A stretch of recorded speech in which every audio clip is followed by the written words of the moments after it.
Welcome back to the podcast.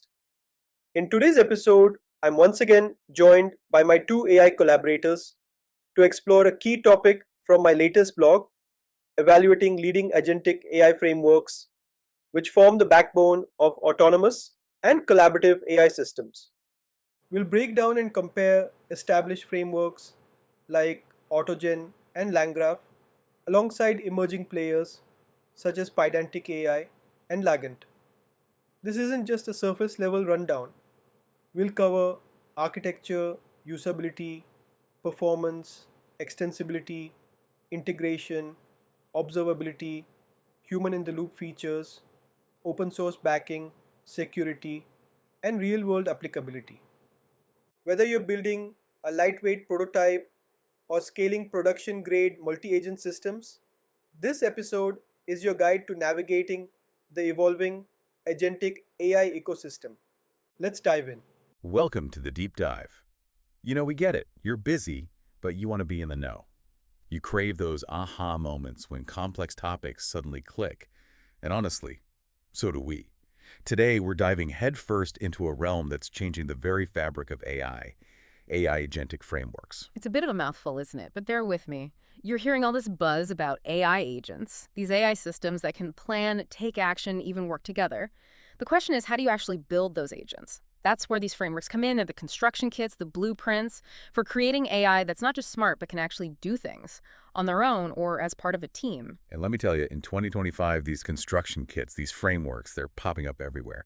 To navigate this exciting but kind of overwhelming world, we've got an incredible resource, a report called Evaluation of AI Agentic Architectures and Frameworks by Naveen Balani. It's our compass today as we explore how to turn those large language models, those powerful AI brains, into something that can move beyond just chat and actually get things done. Right. Think of it this way. This deep dive is your shortcut to understanding what's really important in this report. We're giving you the inside scoop on the key players, the big names in this field, and what makes each of them stand out from the crowd. And this report doesn't just name drop, it goes deep, evaluating these frameworks based on stuff that actually matters, like how's the underlying structure, how easy is it to use, does it do what it promises performance-wise, can you easily add new features, extensibility, how well does it play with other systems, integration-wise. And then there's the crucial aspect of observability. Can you peek under the hood and see what's actually going on? Can humans jump in and guide the AI, human-in-the-loop support? Is there a strong open source community behind it? What about security? Is it built with safeguards in mind?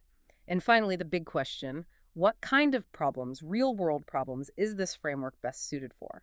It's like a checklist for picking the right AI tools for the job. Exactly. And just to give you a taste of what we'll be exploring, the report covers a wide spectrum of frameworks. Names you might already know, like AutoGen, LangGraph, CrewAI, Llama Index with its agent workflows. But then we also dive into some lesser-known but equally fascinating ones like Haystack, Small Agents, Semantic Kernel, PydanticAI, AgentVerse, and Lagent. Plus, we'll touch upon some of the newer approaches, those on the horizon, like OpenAI Swarm and the Jarvis-style systems like Hugging GPT. So are you ready to roll up our sleeves and start dissecting these frameworks? Let's do it. Let's start with the heavy hitters, the core frameworks. And first up, we have AutoGen, straight from the labs of Microsoft Research. What strikes you as particularly significant about this one? Well, what grabs your attention immediately with AutoGen is its layered approach. It's beautifully designed. You've got this foundational core API at the bottom, and its primary focus is on how agents talk to each other, exchange messages, react to different events. And here's a neat detail. This part, it speaks both Python and .NET. Oh, that's handy, especially if you're working with different tech stacks. Right. It's a major plus for enterprise-level AI. This is built with compatibility in mind from the ground up. Precisely. And then building on top of that core API, you have the Agent Chat API. This layer, it's all about providing pre-built structures, blueprints, if you will, for how multiple AI agents can have a conversation, work together. It's like setting up a team and giving them a playbook for effective communication. I'm already seeing the potential here, especially for complex tasks that need multiple AIs working in sync. Absolutely. AutoGen, it truly shines when you need to orchestrate intricate interactions between different AI agents, maybe with different roles, different specialities. And that cross-language support we talked about, that just makes it even more versatile, especially for large-scale collaborative AI projects. It sounds like it's designed for teamwork from the get-go. You got it. And it's not just about the agents themselves, AutoGen. It also gives you a lot of control over how you set up those teams, the configurations. Hmm. You could have an agent that acts like a human representative, we call a user proxy, another one that's like a super-powered researcher, a web surfer agent that scours the internet for information, and then maybe you have a code assistant that can write and execute code. It's like assembling a specialized AI squad. Exactly. It's like building your own A-team, but with AI. Love that analogy. Okay, so we've got the agents, we've got the teams. What else does AutoGen bring to the table? Well, AutoGen, it also understands that one size doesn't fit all. That's why it offers this really rich extension system. If you need a specific tool or you want to use a different large language model, remember those are the brains behind these agents. There's a clear, well-defined way to plug it in. It's remarkably flexible. Oh, that's crucial, especially in the fast-paced world of AI, where new models and tools are emerging all the time. Right, you want a framework that can adapt. And for those who are maybe a bit intimidated by code, who prefer a more visual approach, there's AutoGen Studio. It's this no-code graphical user interface where you can quickly prototype your agent workflows, drag, drop, connect, and see how it all works. The visual editor. That sounds incredibly user-friendly. It is, and to top it off, they even have AutoGen Bench, which is specifically designed to evaluate how well your agents are performing. So you can test them out, see where they excel, where they might need some tweaking. It's a very comprehensive package. Comprehensive and user-friendly, that's a winning combination. Hmm. Okay, let's shift gears now and talk about LangGraph, the brainchild of the LangChain team. This one, it's generating quite a buzz in the AI community. What's the essence of LangGraph? What should our listeners really grasp about this framework? Well, if AutoGen is all about those layered teams, LangGraph takes a different approach. It's about giving you, the developer, extremely precise, low-level control over how your agents behave, how they make decisions. Think of it as crafting a very detailed, very reliable flowchart for your AI. A flowchart for AI. Exactly. It uses directed graphs, and these graphs allow you to define very specific sequences of actions, like first do this, then if X happens, do Y, otherwise do Z. You can create branches, loops. You can even combine different agents in very intricate ways. It's all about precision and control. So with LangGraph, you're not just building agents, you're essentially architecting their decision-making process. That's a great way to put it. And because you have this level of granular control, LangGraph really emphasizes reliability and observability. Being able to understand what's happening within the system. It's like having a window into the AI's thought process. Now that sounds incredibly valuable, especially when you're dealing with complex AI behaviors. Being able to see why an agent made a particular decision, that can be crucial for debugging, for improving the system. Absolutely. And LangGraph provides the tools for that. You can integrate things like moderation checks to make sure your agents stay on track, not going off on some wild tangent. You can build in human-in-the-loop approvals, so a human can double-check critical decisions before they're executed. And it offers persistent memory, so your agents can remember past interactions, maintain context over long periods of time. It's like equipping your AI with a really detailed notebook so they can keep track of everything that's happened. Exactly. And on top of that, it has fantastic streaming support, so you can actually follow the agent's reasoning process in real time as it's happening. It's like watching the AI, I think. Fascinating. So while we're on this topic of real-time insights, are there any tools or platforms that work particularly well with LangGraph to enhance that observability aspect? Yes, absolutely. While you can certainly use LangGraph on its own, it really shines when you use it as part of the broader LangChain ecosystem. There's this tool called Langsmith, specifically designed for evaluating and tracing agent behavior. Think of it as a powerful debugger and performance analyzer for your LangGraph agents. And if you prefer a more visual approach, they even have LangGraph Studio, which allows you to visually design and deploy your agents, even at a large scale. So it caters to both the code-savvy developers and those who prefer a more visual drag-and-drop approach. Precisely. And the best part, it's all open source, and it's already being used by some big names out there. Companies like Klarna, Elastic, Uber, Replit. That really speaks volumes about its capabilities and its robustness. It definitely gives a sense of confidence knowing that it's battle-tested by companies at that scale. All right, next on our list, we have CrewAI. And as the name suggests, this framework has a distinct focus on, well, crews or teams. Tell us more about the collaborative approach. The whole philosophy behind CrewAI is this idea of collaborative intelligence. But not just any kind of collaboration, it's about having specialized roles. Imagine you're putting together a team, and each member has their own unique expertise. That's the core concept here. You have multiple AI agents, each with a specific job. working together like a well-oiled machine. So it's not just about multiple agents, it's about multiple agents with specialized skill sets. Exactly. Think of it like you have your researcher agent that's really good at finding information. Then you have a writer agent that can craft compelling narratives, and maybe a data analyst agent that can crunch numbers and extract insights. They all work together seamlessly. And each agent plays a specific role, contributing their unique skills to the overall goal. It's like a team of specialists working on a complex project. Precisely. And CrewAI is designed to be both lean and high-performing. It's all about efficiency, getting things done quickly without a lot of unnecessary overhead. That's one of its key strengths. So speed and efficiency are built into the framework from the ground up. Absolutely. It offers these two main levels of abstraction. Crews, which are high-level constructs for managing this autonomous teamwork, and flows, which give you more fine-grained, event-driven control, even down to the individual calls to those powerful LLMs, the large language models. I'm liking this combination of high-level strategy and detailed control. Right. You need both. And for those who prefer a more visual approach, they offer a UI studio, a no-code environment, and a bunch of pre-built templates. So you can quickly spin up multi-agent systems without writing a ton of code. More no-code love, always a good thing. And I'm guessing they also have options for those who want to get their hands dirty with code. Oh, absolutely. CrewAI is fully open source, and there's a growing community of developers who are contributing to it. And for those who need even more advanced features, especially for deployment, they offer CrewAI Enterprise Suite. Enterprise grade, now we're talking serious business. What does that suite offer? It's packed with features. It includes a crew control plane with really robust observability tools. Think detailed monitoring, logs, traces, the whole 9 yards. It also provides integration points for enterprise data systems and enhanced security features. So it's not just about building the agents, it's about managing them, monitoring them, making sure they're playing nicely within a larger enterprise environment. Exactly. It's designed for real-world deployments. And it's flexible, too. You can deploy it on your own servers, on-premise, or in the cloud. It's a pretty comprehensive package. Comprehensive and flexible sounds like a winning combo. Okay, let's shift gears again and talk about Llama Index. This framework, it's well known for its focus on data, helping those large language models effectively process and understand information. How do their agent workflows fit into this data-centric picture? Llama Index has always been about helping LLMs make sense of data. Their agent workflows, it's like taking that strength and extending it to multi-agent systems. It's like setting up a data processing pipeline, but with intelligent AI agents at each stage.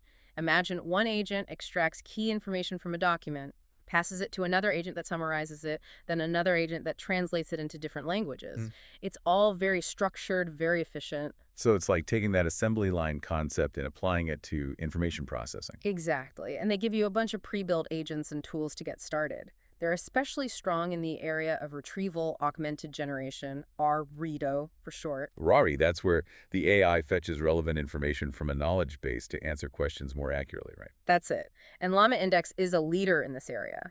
They also have this awesome feature called Llama Parse, which is basically a document parsing service. So it takes those messy, unstructured documents, like PDFs, and turns them into something that the LLMs can easily digest. Precisely. It makes those LLMs much more effective at dealing with real-world data.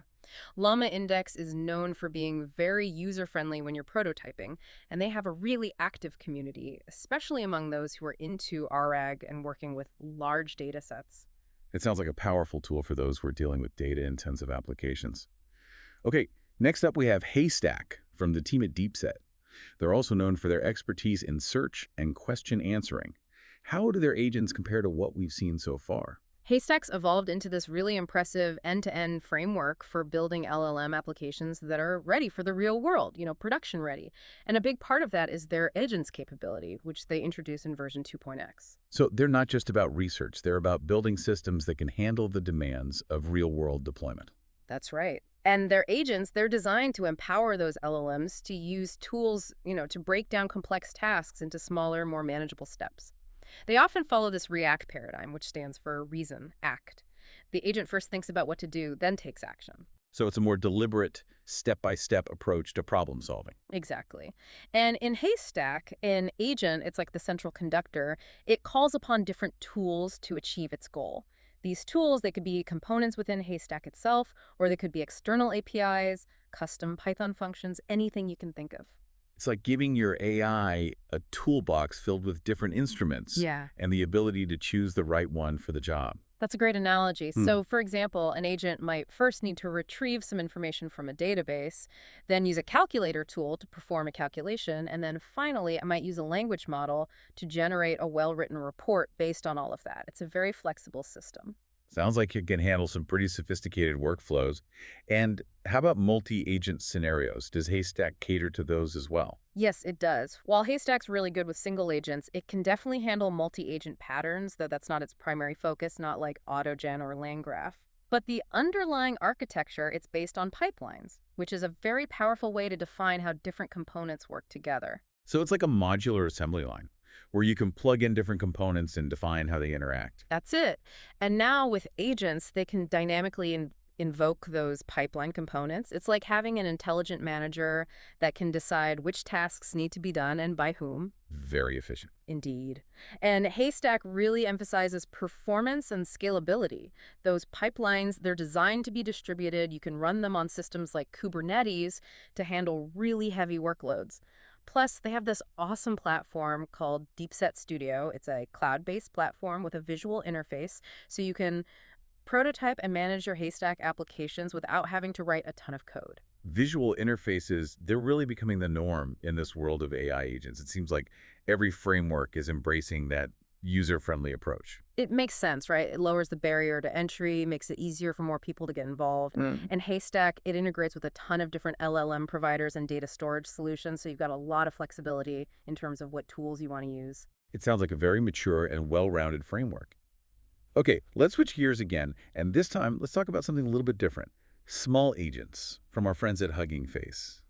The name itself suggests a certain, shall we say, compactness. What's the story with this one? Small agents, it's like the minimalist of the agent framework world. They're intentionally designed to be super lightweight. The core code, it's only about 1,000 lines. Their goal is to make it super easy to get started with powerful agents without a lot of code. So it's all about simplicity and ease of use. Exactly.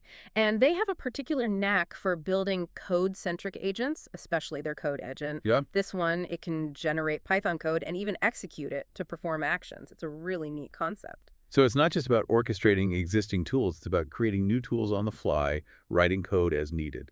That's some next level stuff. Right. And because it can generate and run code, there are some security concerns, right? You don't want your AI going rogue and messing up your systems. That's where the small part comes in handy, maybe. Yeah. Well, they've thought about that, and that's where the sandboxing comes in. Small Agents supports running that generated code in isolated environments, like Docker containers or using services like E2B. It's like putting your AI in a safe playground where it can experiment without causing any real harm. It's like giving your AI its own little sandbox to play in so it doesn't accidentally break anything important. Exactly. It's a very clever approach. And Small Agents, it's not tied to any particular LLM or tool. It's model and tool agnostic. It can work with pretty much any large language model out there. And you can integrate tools from LangChain, other agent frameworks, anything you want. So it's very flexible and open in terms of what it can connect to. It is. And it can handle more than just text. It can work with images, audio, multimodal inputs. It's a very versatile little framework. Versatile seems to be the theme of this entire landscape. It makes sense, right? It's such a new and dynamic field. You need frameworks that can adapt to different needs, different approaches. Definitely. Okay, let's move on to PydanticAI. Now, this one comes from the brilliant minds behind the Pydantic library, which is a favorite among Python developers for data validation. How does their expertise in data validation translate to their approach to building AI agents? PydanticAI, it brings that same rigor, that focus on type safety and developer productivity into the AI world.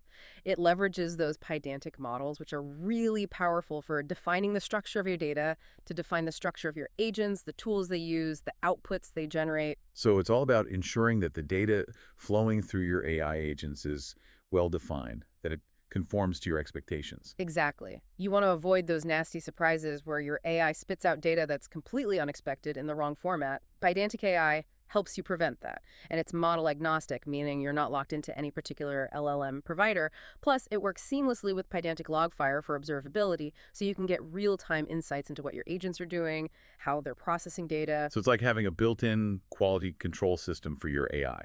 That's a great way to put it. While it can handle both single and multi-agent designs, it's primarily used for those rock-solid single agents or systems where one agent is managing a series of subtasks. It's really good at creating those reliable, well-defined agents that you can trust. And how about its integration with other tools and libraries? Is it easy to connect PydanticAI with other parts of your AI ecosystem? Oh, absolutely. It's got features like dependency injection, which makes it super easy to plug in external resources and services to your agents and tools. And it natively supports streaming data, which is becoming more and more important in the AI world. So it's a framework that's designed for real-world applications where you often have to deal with the data that's coming in continuously? Exactly. And it's a great choice for developers who are really into strong software engineering practices, those who love type checking and well-structured code. It sounds like it brings a certain level of discipline and rigor to the sometimes chaotic world of AI development. It does. All right, now let's talk about another framework that's backed by a tech giant, Semantic Kernel Agent Framework from Microsoft. How does this one align with their overall AI strategy? The Semantic Kernel Agent Framework, we often just call it SK for short, it builds upon Microsoft's existing Semantic Kernel SDK. This SDK, it's a powerful engine for AI plugins and prompt engineering. The agent framework on top of that, it's designed to be this extensible and interoperable platform for building and managing AI agents. So it's like taking those core building blocks from the SDK and using them to create a full-fledged agent management system. That's right. And one of the really cool things about it is that it's not tied to any specific model or provider. It can work with OpenAI's models, Azure's models, AWS, even those from other frameworks like CrewAI and AutoGen. So the semantic kernel, it acts as this unifying layer like a central hub, connecting and coordinating different AI capabilities from various sources. That's a powerful concept, Yeah. having that central hub that can orchestrate different AI tools and services regardless of where they come from. It is, and it's built with both single and multi-agent patterns in mind, though the multi-agent stuff, it's still evolving, becoming more sophisticated. So it's a framework that's growing and adapting to the latest trends in AI. Absolutely. It emphasizes a modular design, breaking down AI capabilities into reusable skills plugins. The agent can then dynamically choose which skills to use based on the task at hand. It's like giving your AI agent a backpack filled with different tools and the ability to decide which tool to use for each situation. That's a great way to visualize it. And it's very developer friendly, especially for those who work with .NET and Python. It even includes some really helpful introspection and planning tools so your agents can figure out the best sequence of skills to use to solve a problem. So it's designed to be both powerful and accessible to a wide range of developers. Precisely. And it's particularly well suited for automating workflows within large enterprises, integrating AI agents into existing software systems. Sounds like a great choice for those who want to bring AI into their existing business processes. Okay, let's move on to Agentverse from OpenBMB. Now, this framework seems to have a strong emphasis on research and academic applications. Tell us more about that aspect. Agentverse, its roots are in academic research, No. and it's particularly focused on multi-agent collaboration and the study of emergent behaviors. How do you get complex, intelligent behavior to emerge from interactions between simpler agents? It's a fascinating area of research. It sounds like it's geared towards pushing the boundaries of what's possible with multi-agent AI systems. That's a good way to put it. It's less about building ready-to-deploy applications and more about exploring the fundamental science behind multi-agent systems. So it's more of a research platform than a production-ready framework. Yes, and it's very open source, which makes it a great tool for researchers who want to dive deep into the code, experiment with the different algorithms, see what they can discover.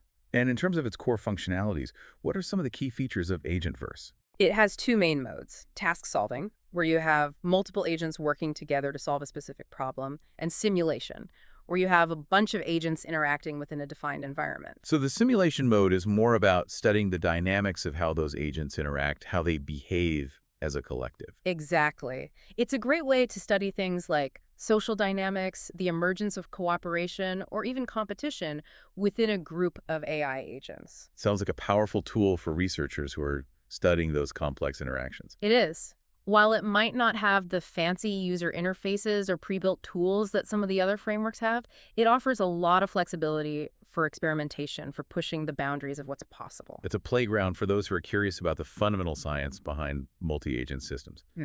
All right, our last core framework for today is Lagent, from the team at Intern LM. Now, this one draws inspiration from the architecture of deep learning frameworks. Can you elaborate on that connection? Lagent, it's a lightweight framework, and it's developed by the same folks who created the InternLM model, and you can definitely see that influence in how they've designed it. So it's borrowing some of the core design principles from the world of deep learning. Exactly. It treats the different components of an agent, the memory, the planner, the executor, as modular building blocks, much like the layers in a neural network. And you define how information flows between those modules in a way that feels very familiar to anyone who's worked with deep learning frameworks like PyTorch. It's a very elegant approach. So it's designed to feel intuitive to those who are already familiar with deep learning concepts and architectures. Precisely. It makes it very easy to customize the agent's architecture, to fine-tune how those different components interact. And it supports asynchronous operations, so different parts of the agent can work simultaneously, which makes it really efficient. Efficiency is always a good thing, especially when you're dealing with complex AI systems. Right. You don't want your agents getting bogged down by unnecessary waiting times. And in terms of its overall capabilities, what kinds of agents is Lagent particularly well suited for building? Well, it has built-in implementations of those popular agent approaches like React and AutoGPT, so you can get started quickly with those well-established reasoning strategies. But it's also very flexible. You can really customize it to build all sorts of agents, and it's particularly good at managing the agent's memory, making sure it's used efficiently. So it takes care of some of the lower level details, freeing you up to focus on the higher level logic of your agents. Exactly. They have this really cool tool library called Agent Lego, which gives you even more options for extending your agent's capabilities. And it's compatible with tools from the LangChain ecosystem, so you can mix and match different components from different frameworks. That interoperability is great to see. It gives developers more choices, more flexibility. Definitely. Now, it's worth mentioning that Legent's primary community is currently within AI research labs and among Chinese developers, but it's a really promising framework that's gaining traction, especially for those who need that deep level of customization and optimization. It sounds like one to keep an eye on. Okay, so we've covered a lot of ground with these core frameworks. Now let's shift our focus to those emerging approaches to agent orchestration that the report highlights. Let's start with OpenAI Swarm. This one, it seems less like a full-blown framework and more like a conceptual demonstration. Would you agree with that assessment? Yeah, I think that's a fair assessment. OpenAI Swarm, it's not meant to be this polished production-ready tool. It's more like an educational resource, a reference implementation that shows you the basic principles of how multiple agents can work together. It's all about simplicity and transparency. So it's like a teaching tool, a way to illustrate the fundamental concepts of multi-agent interaction. Exactly. It's very stripped down, very easy to understand. It uses this state machine architecture where agents are basically specialized routines that can pass control to each other. So it's like a relay race where each agent hands off the baton to the next one when they've completed their part of the task. That's a good analogy. Now, it doesn't have all the bells and whistles of those more mature frameworks, like built-in memory management or extensive tooling, but it's been really influential in terms of shaping the design principles and best practices that we see in other frameworks. It's like laying the groundwork, providing a blueprint for others to build upon. Precisely. All right, and then we have the Hugging GPT or Jarvis-style orchestrators. What's the key idea behind this approach to managing agents? These orchestrators, they're really interesting. The best example is probably Microsoft's Jarvis, which is also known as Hugging GPT.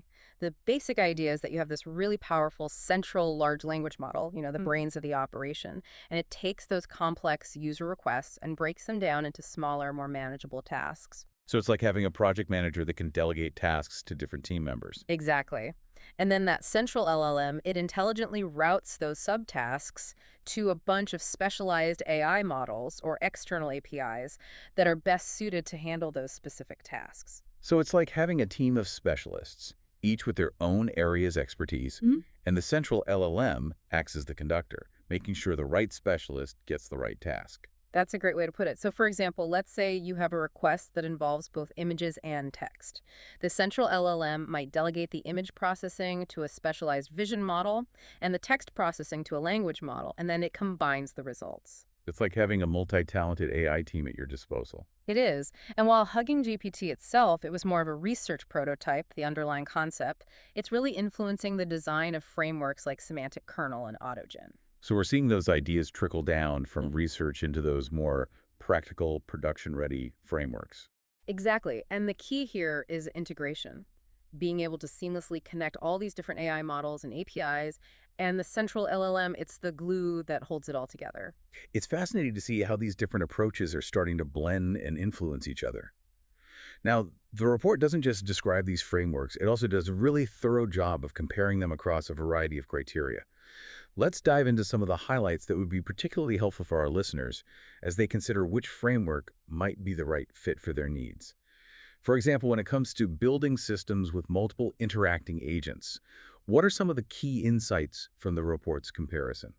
Well, the report makes it clear that while many of these frameworks can work with multiple agents to some extent, some are really designed for it, optimized for those multi-agent scenarios. AutoGen, CrewAI, LangGraph, Agentverse, even that conceptual swarm we talked about, they fall into this category. Their core design principles, it's all about communication, coordination, delegation between multiple AI entities. So, if your goal is to build true AI agent teams, those are the frameworks to really look at. Right. And then you have frameworks like Semantic Kernel, PydanticAI. They're more flexible. They can handle those multi-agent systems, but they're also really good for building those single, highly capable agents that use a variety of tools. Small agents, it tends to focus more on that single controlling agent that might use code to orchestrate other agents. So, it really depends on the level of autonomy and interaction you need within your system. Exactly. It's all about choosing the right tool for the job.